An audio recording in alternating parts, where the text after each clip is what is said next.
ಇವ್ರೇನು ಮಾಡ್ತಾರೆ ಅಂದರೆ ತೋಟಗಾರಿಕೆಗೆ ನಾವು ಮನವಿ ಕೊಡ್ತೀವಿ, ಅದು ಬಾಗಲಕೋಟೆಗೆ ಹೋಗ್ತದೆ. ಬಾಗಲಕೋಟೆಗೆ ಸುತ್ತಾಡ್ಕೊಂಡು ಬರೋ ಪಟ್ಟಿಗೆ 20 ದಿನ ಆಗುತ್ತೆ. ರೈತರ ಬೆಳೆ ಏನಾಗಬೇಕು? ನಿಮಿಷ ಕುತ್ಕೊಂಡು ಅದ್ರ ಬಗ್ಗೆ ನಾನು ರಿಯಲ್ ಆಗಿ ನಾನು ರೈತನೇ ಹೇಳ್ಬಿಡ್ತೀನಿ, ನೀವು ಕೇಳಿಸ್ಕೊಡಿ. ಯಾಕಂದ್ರೆ ನಿಮ್ಮನ್ನ ಫೋಟೋದಲ್ಲಿ ನೋಡ್ತಾ ಇರ್ತೀನಿ, ಫಸ್ಟ್ ಟೈಮ್ ನೋಡಿದ್ ನಾನು ರೈತನೇ ಬರಬೇಕು. ಬಾಗಲಕೋಟೆ ಅಂತ ಹೇಳಿದ್ರೆ ನಾವು ಒಪ್ಪೋರಲ್ಲ, ಇದು ಫೈನಲ್ ಆಗಿ ಹೇಳಿದಂಗೆ ಇವಾಗ ಬರ್ದಿದ್ದಾರೆ. ಯಾರೋ 3 ಜನ ವಿದ್ಯಾರ್ಥಿಗಳನ್ನ ಹಾಕಿದ್ದಾರೆ ಟ್ರೈನಿಂಗ್. ಅವ್ರು ನಾನು ಬೆಂಗಳೂರಲ್ಲಿ ಟ್ರೈನಿಂಗ್ ಇದೆ, ನಾವು ಮುಗಿಸ್ಕೊಂಡು ಬುಧವಾರ ಗುರುವಾರ ಬರ್ತೀನಿ ಅಂತ ಹೇಳ್ತಾರಂತೆ. ನಮ್ಮ ಪರಿಸ್ಥಿತಿ ಏನಾಗಬೇಕು? ಒಂದು ಮುಳಬಾಗದ್ದು ಬಂದಿದೆ, ಸದಾನಂದ ಇವ್ರಿಗೆಲ್ಲ ಹಾಕಿದ್ದೀವಿ. ನಿನ್ನೆ ಹೋಗ್ತಲ್ಲ ರಂಗನಾಥ ಟ್ರಾನ್ಸ್ಫರ್ ಮಾಡಿದ್ದೀವಿ. ಅವ್ರದ್ದು ಏನಾಗಿದೆ, ವಿ ಸಿನೂ ಜೊತೆಯಲ್ಲಿ ಇದ್ದಾರೆ ಇವಾಗ ಮೀಟಿಂಗ್ ಏನನ್ನ ಮಾಡಲಿ. ನಾವು ಈಗ ಫಸ್ಟ್ ಎತ್ಕೊಂಡಿದೀವಿ ಕೈಗೆ, ಇಲ್ಲ ಅಂದ್ರೆ ಖಂಡಿತವಾಗ್ಲೂ ಬಿಡಲ್ಲ. ನಮಗೆ ಬಾಗಲಕೋಟೆ ಅವರೇ ಇಲ್ಲಿಗೆ ಬರಬೇಕು, ಓಕೆನಾ? ನಾವು ಕೆಲವು DC ಅವರದ್ರಿಗೂ ಹೋಗ್ತಾ ಇದೀವಿ. ನಾವೇನು ಹೇಳ್ತೀನಿ, 20-25 ದಿನ ಆದ್ರೆ ನಮ್ಗೆ ನ್ಯಾಯ ಸಿಗಲ್ಲ. ಎಲ್ಲಿ ಸಿಗ್ತದೆ ನ್ಯಾಯ? ಯಾಕಂದ್ರೆ ನಾನೇ ವಿಸಿಟ್ ತೋಟನೂ ಮಡಗಾಕಾಗಲ್ಲ. ನಾವು ಕ್ಯಾಪ್ಸಿಕಮ್ದು ಮಾಲೂರ್ದು ಸುಮಾರು 10 ಲಕ್ಷ 15 ಲಕ್ಷ ಆಗಬೇಕಾಗುತ್ತೆ. ನಾವು ಹೋಗೋ ತಕ್ಷಣ ಕ್ರಾಪೇ ಮುಗಿದೋಗಿತ್ತು, ಏನು ರಿಪೋರ್ಟ್ ಕೊಡೋಕ್ಕಾಗುತ್ತೆ? ಅವ್ನಿಗೆ ಈಗ 450 ರೂಪಾಯಿ ಟಮಾಟ ಇದೆ, ಹೋಗ್ಬಿಟ್ಟಿದೆ. ಕೋಲಾರಲ್ಲಿ ಮಿನಿಮಮ್ ಅಂದ್ರೆ 120-150 ಎಕರೆ ಹೋಗ್ಬಿಟ್ಟಿದೆ. ಅದು ಅವ್ನ ಕಂಪ್ನಿ ಅವನು ಏನೇನು ಕೊಡ್ತೀಯಾ? ವಲ್ಗರ ಮಾತಾಡ್ತಾನೆ ಸರ್ ಅವನು. ನಂಗೆ ಲೀಗಲ್ ಅಡ್ವೈಸರ್ ಇದೆ, ಆಲ್ ಇಂಡಿಯಾ ಪೂರ್ತಿ ಇದ್ದಾರೆ, ನಮಗೆ ನಾವು ಮಾಡ್ಕೊತೀವಿ ಅಂತ ಹೇಳ್ತಾರೆ. ಅಲ್ಲ, ನಾನು ಹೇಳಿದೆ ನಿನಗೆ ಆಲ್ ಇಂಡಿಯಾ ಪೂರ್ತಿ ಅಲ್ಲ, ವರ್ಲ್ಡ್ ಪೂರ್ತಿ ಇರಲಿ, ನಮ್ಮ ವಿಜ್ಞಾನಿಗಳದ್ದು ರಿಪೋರ್ಟ್ ಒಂದು ಬೇಕಷ್ಟೇ. ಅವ್ರ ಶಕ್ತಿ ಅವ್ರಿಗೆ ಇರುತ್ತೆ, ಅವ್ರು ಮಾಡ್ಲದ ಬಿಡಿಗೆ ನಮ್ಗೆ ಏನಾದ್ರೆ ಇಮಿಡಿಯೇಟ್ ಆಗಿ ಆನ್ಸರ್ ಸಿಗಬೇಕು. ನೀವು ಕೇಳ್ತಾರೆ. ಹೌದು ಸರ್. ನೀವೇನು ಈಗ ಬಾಗಲಕೋಟೆಯಿಂದ ಬೇಡ, ಕೋಲಾರ ಇಲ್ಲ, ನಿಮ್ಮನ್ನಾರು ಅಧ್ಯಕ್ಷರು ಮಾಡಲಿ ಅಲ್ಲಿಗೆ ಒಂದು ರಿಪೋರ್ಟ್ ಬರೆಯೋಕ್ಕೆ. ಇಲ್ಲ, ನೀವು KVK ಮತ್ತು ನಿಮ್ಮ ಇಬ್ಬರನ್ನೂ ಸೇರಿ DC ಅವರು 3 ಜನ ಸೇರಿ ಒಂದು ಕಮಿಟಿ ಮಾಡಲಿ. ಕಮಿಟಿ ಮಾಡಿ ವಿತಿನ್ ಯಾರು ನೇರವಾಗಿ ತೋಟಗಾರಿಕೆ ಕೊಡ್ತಾರೆ, ತೋಟಗಾರಿಕೆ ಕಳಿಸಿದ್ದು ವಿತಿನ್ 4 ಅವರ್ 5 ಅವರಿಗೆ ಸಾಯಂಕಾಲವರೆಗೆ ಇಲ್ಲಿ ಬರಬೇಕು. ಇಲ್ಲಿ ನೀವು ಅದು ಪರಿಶೀಲನೆ ಮಾಡಿ ಒಂದು ತಂಡ ರಚನೆ ಮಾಡಿ ಮಾರನೇ ದಿನ ಕಳಿಸಿದ್ರೆ ನಮ್ಗೆ ನ್ಯಾಯ ಸಿಗ್ತದೆ.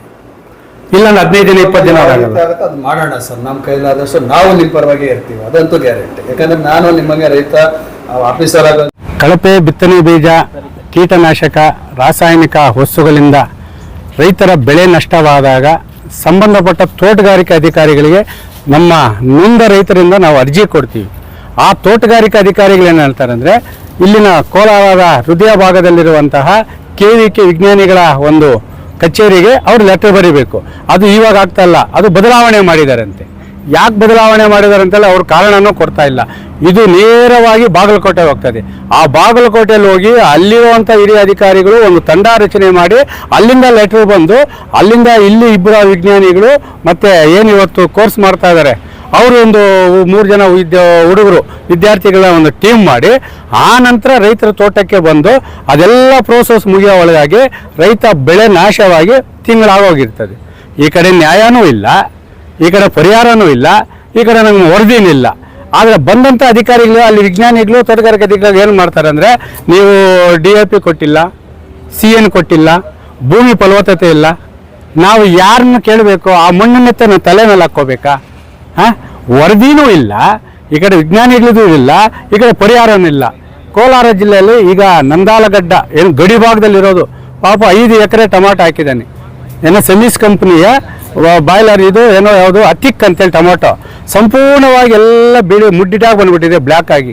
ನಾವು ಅದನ್ನು ಸಂಬಂಧಪಟ್ಟು ಕೊಟ್ಟು 20 ದಿನ ಆಗಿದೆ, ಇದುವರೆಗೂ ವಿಜ್ಞಾನಿಗಳು ತಂದ ಇಲ್ಲ. ನಾಳೆ ಬುಧವಾರ ಬರ್ತೀನಿ, ಗುರುವಾರ ಬರ್ತೀನಿ, ದಿನ ಹೋಗ್ತಾರೆ. ನಮ್ಮ ಬದುಕು ಹೆಂಗಾಗ್ಬಿಟ್ಟಿದೆ ಅಂದರೆ, ಸತ್ತ ಮನುಷ್ಯನನ್ನು ನಮ್ಮ ಮನೆಯಲ್ಲಿ ಇಟ್ಕೊಂಡ್ರೆ 1 ದಿನ ಅದು 2 ದಿನ ಇಟ್ಕೊತೀವಿ.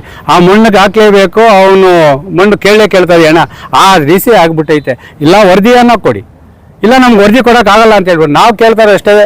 KVK ವಿಜ್ಞಾನಿಗಳ ತಂಡನ ನೀವು ಬಾಗಲಕೋಟೆಗೆ ಹೋಗಿ ಬರೋದನ್ನೆಲ್ಲ ಬಿಟ್ಬಿಡಿ, ಇಲ್ಲೇ ನಾವು ಅರ್ಜಿ ಕೊಟ್ಟು 24 ಗಂಟೆಯಲ್ಲಿ ವಿಜ್ಞಾನಿಗಳ ತಂಡ ಬರಬೇಕು, ಪರಿಶೀಲನೆ ಮಾಡಬೇಕು. ರೈತರದ್ದು ಕೊಡಿ, ಕಂಪ್ನಿಯಲ್ಲಿ ತಪ್ಪಿ ಕಂಪ್ನಿ ವಿರುದ್ಧವಾಗಿ ಕೊಡಿ, ನಮಗೆ ನ್ಯಾಯ ಬೇಕು. ಅದನ್ನು ಬಿಟ್ಟು ಬಾಗಲಕೋಟೆಗೆ ಹೋಗ್ತೀನಿ, ಅಲ್ಲಿ ಬರ್ತೀನಿ, ಇಲ್ಲಿ ಬರ್ತೀನಿ ಅಂತ ಹೇಳಿದ್ರೆ ನೇರವಾಗಿ ರೈತರು ಎಚ್ಚರಿಕೆ ಕೊಡ್ತಾರೆ. ನಾವು ಕಾನೂನನ್ನು ಕೈಗೆತ್ತಿಕೊಳ್ಳುವ ಮೊದಲು ಸ್ಥಳೀಯವಾಗಿ ವಿಜ್ಞಾನಿಗಳ ತಂಡವನ್ನು ರಚನೆ ಮಾಡಬೇಕು. ನಮ್ಮ ಬಾಗಲಕೋಟೆನೂ ಬೇಡ, ಪುಂಗನೂರು ಬೇಡ, ಬೆಂಗಳೂರು ಬೇಡ ಅಂತೇಳಿ ಮನವಿ ಜೊತೆ ಈ ಕೂಡಲೇ ಕೋಲಾರ ಜಿಲ್ಲೆಯಲ್ಲಿ ವಿಜ್ಞಾನಿಗಳಿದ್ದಾರೆ, ಆ ವಿಜ್ಞಾನಿಗಳನ್ನ ಮಾಡಿ ಬಾಗಲಕೋಟೆಯಿಂದ ಲೆಟರ್ ಬರೀಬೇಕಾದ್ರೆ ಖಂಡಿತವಾಗ್ಲೂ ಕೋಲಾರ ಈ ಒಂದು KVK ಇದಕ್ಕೆ ನಾವು ಬೀಗ ಹಾಕುವಂಥ ಎಚ್ಚರಿಕೆ ನೀಡ್ತಾ ಇದ್ದೀವಿ.